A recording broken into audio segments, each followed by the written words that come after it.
Les systèmes de gestion et la régie.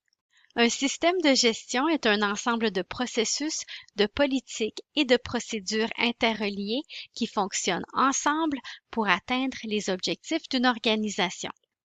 Les systèmes de gestion ont évolué grâce aux leçons que les sociétés et les organismes de réglementation ont tirées d'incidents majeurs survenus dans le passé, comme le déversement de pétrole du puits Macondo dans le golfe du Mexique ou la catastrophe nucléaire de Tchernobyl. Ces événements nous ont appris que nous devons adopter une approche plus rigoureuse pour assurer la sécurité des projets énergétiques. Il faut consacrer suffisamment de temps à la planification avant de mener une activité en toute sécurité.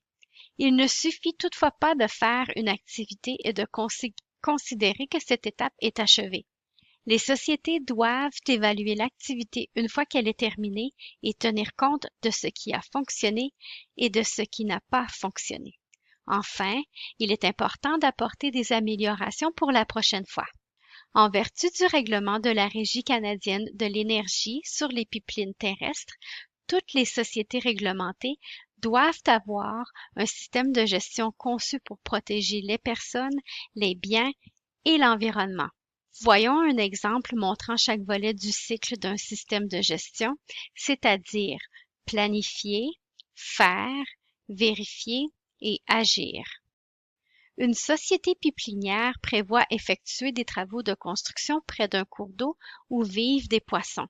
Une équipe de spécialistes de l'environnement de la société s'efforce de cerner les dangers potentiels avant le début des travaux. Il s'agit du volet planifié du cycle. Un des dangers potentiels relevés est la possibilité que des sédiments pénètrent dans le cours d'eau, ce qui pourrait nuire aux poissons et à leur habitat.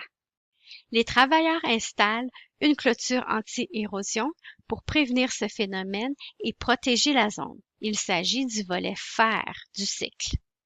Pendant la construction, les inspecteurs en environnement évaluent le bon fonctionnement des clôtures anti-érosion.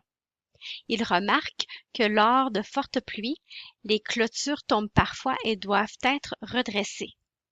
Il s'agit du volet vérifié du cycle. Les inspecteurs en environnement veillent à ce que les clôtures anti-érosion soient réparées immédiatement. Ils augmentent aussi le nombre d'inspections de ces clôtures lors de fortes pluies afin qu'elles soient ajustées avant de tomber et de mieux protéger les poissons et leur habitat. Il s'agit du volet agir du cycle. En prenant ces mesures, la société utilise son système de gestion pour protéger les poissons et leur habitat pendant la construction. Pour en savoir plus sur les systèmes de gestion, veuillez consulter notre site Web.